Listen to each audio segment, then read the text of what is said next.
I not open 2 instances of VLC? There's a second instance. Sorry about this. This is what I get for not rehearsing my little excursion.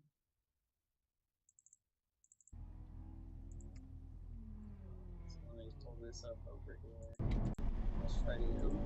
This is way too far for me. So we're entering the 3-cone slalom.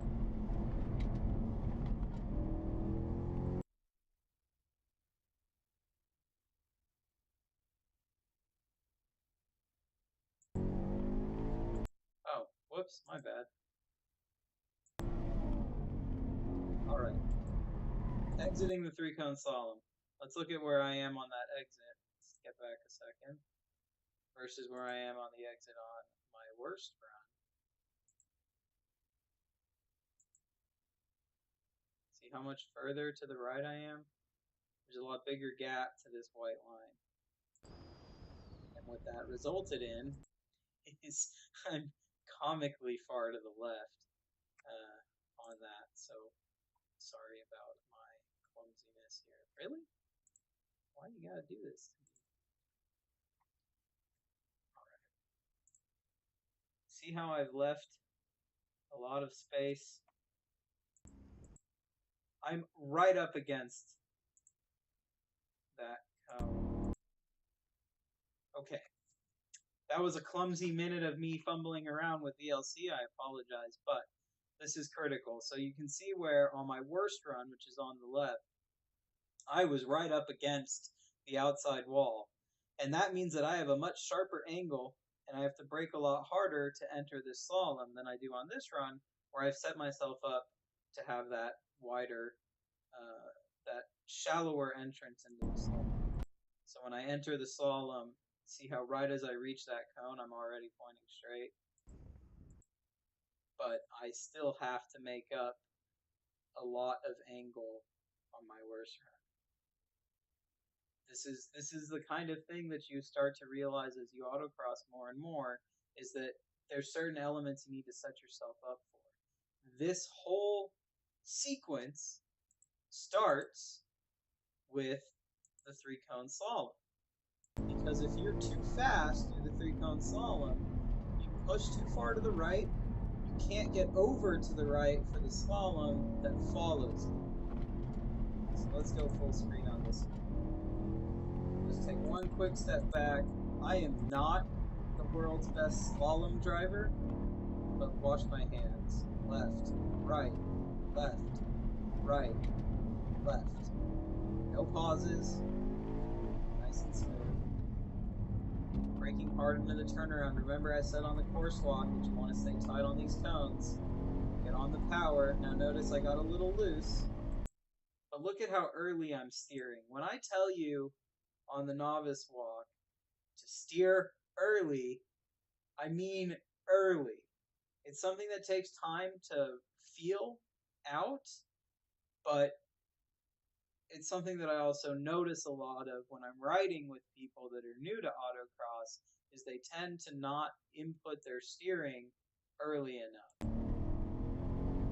I am barely through the crossover when I start to steer to the left for this pointer cone. And I'm full steering angle a long distance ahead of it. And that's because I'm carrying a lot of speed. And that speed means it takes a lot of time for the car to actually react and rotate around this cone. And you can tell also that whether it's intentional or not, I knew that when I threw in that steering, the car's going to push it. I do the same thing. Oh no. That's my bad. Hold on. Let's get that file back. Skip ahead. Hit the wrong button. So I'm steering really early here. Again, steering very early for this one. And I almost drive it like I tell you to drive a slalom. There's no point that my steering is straight. Go from one steering input to the other. This element was interesting because I mentioned on the course walk that you want to get over to the right to sort of straighten yourself out through these next 2 pointer cones. They're hard to see in the video. I still think that's true to an extent. The thing is, you had a lot of space. You had a lot of space on the left. You had a lot of time between the pointer cone that we just passed and this next element. So I allowed the car to push out a little bit and then come over to the right. And now I'm steering early for the same reason that I steered early on the last 2 elements, and that's because the car is carrying a lot of speed. It's going to push. I'm not too concerned about this cone. You want to be close to it, but it's not totally critical to be close to it. The second cone is the one that you really need to be close to, because you need to get around this cone and over to the left to set yourself up for the next element. I'm going to take a second here to pat myself on the back, because I don't think I've ever passed a cone more perfectly than I passed this one. The goal when you're passing cones is to backside them. That means you want, essentially, the ideal way to pass a cone is that your rear inside tire rolls over the far outside corner of the cone, wiggles it, and it stays in the box. And I pretty much executed this perfectly. Whether by chance or by skill, I don't know, but you'll notice there's a lot going on in this little sequence. But you'll notice I'm full steering. I think I actually back off the steering input a little bit because I felt like I was getting too close to the cone. But in this part of the course, what happened is my car started to rotate. So the back end of the car kicks out ever so slightly and allows me to go at this cone at an angle like this. Let's watch it. Let's go back and watch that at full speed. So I'm inputting steering. I back off a little bit, but look at how close I am to that cone. It doesn't get much closer than that. But notice a couple things. One, I'm close to the cone, but where my car is going to pass the cone is actually the back corner. So if you look at a box of a cone, I'm passing on the opposite side of the standing. I'm also rotating, so you see the car is actually kind of pointing a little bit to the left at this point. Nice and flat on that cone. And again, very early steering input. I immediately switched to that right hand input in order to get around this cone. And this is the element where I made my biggest mistake on this run. You needed to brake early, as in around this cone, in order to set yourself up for the left-handed sweeper. But I brake too much. You can hear I think it's my left driver's side wheel locks up a little bit. And also notice how I think, if I remember correctly, as I go around this cone, I actually back off the steering a little because I'm about to hit it. It's because I brake too much. And I say I broke too much. Okay, so I don't actually back off my hand. I was able to get over to the right, which is good. But I didn't need to be that far to the right. I gave up too much speed. I could have carried more speed through here. This section looked tighter than it drove. So when you walk the course, I was saying to get over to the right as you entered this left-hand sweeper, and you did need to. But I was saying that because I knew that once you started trying to steer around this pointer cone, you're going to get understeer and you're going to push towards the wall. And I was concerned that it would be difficult to maintain that line and keep away from the wall. It actually wasn't that bad, assuming you set yourself up earlier. So I was able to carry quite a bit of speed through here. But again, early steering input, ride that understeer and get on the throttle. So, to reiterate, some of the things I talk about on a novice course walk. Number one, look ahead and plan ahead. What you'll see, what I think I've described in this video, is the places where I was using my brakes to set myself up for elements that were still 2 to 3 elements away. The places that you had that on this course, the 3-cone slalom into the right-hand sweeper, on the way towards the turnaround. That was to set yourself up for the long slalom before the crossover.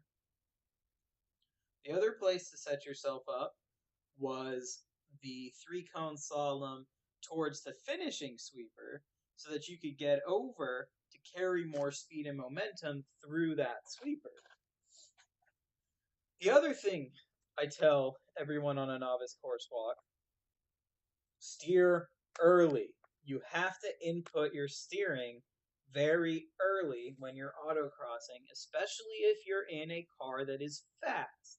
My car is quite fast. It has a lot of power. Elements on the course come at you sooner than you might be ready for. To compensate for that, you have to steer early. So let's watch my run. I'll try to annotate some of the spots where I'm steering early, some of the spots where I'm preparing for stuff further down the course, and let's see what we can pick up. I let myself go outside here. It was not a critical section. I brake hard around that second cone in order to get to the left for this slalom. Now, slalom, rhythm, right, left, left. Oops. I'm sweeping my arms. Tight on this turnaround. Notice I'm looking ahead. I'm not very good at this. It's something I need to work on. Early steering. Early steering. Early steering. Early steering. Braking to set up for the finish. Steering early. Putting down the pedal. This was a lot of fun. This course was really good today. It was really fast. And the key was to be consistent with your steering, smooth on the throttle because your tires were cold, and setting yourself up for some of these trickier elements like this one right here. I really enjoyed that element. It gave me something that I quickly realized I did wrong on my first run. Was able to correct for this fastest run.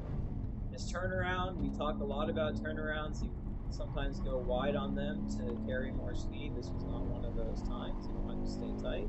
Steer early. Early steering.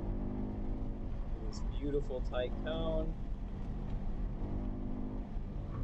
Brake too much. Smooth on pedal. So I hope if you've watched this, if you've sat through all these minutes of me ranting about autocross, I hope you found it helpful. I know it's the last event of the season, but it's something to think about in the off season as you're dreaming of Yoder to get yourself prepared for next year. Make sure to steer early.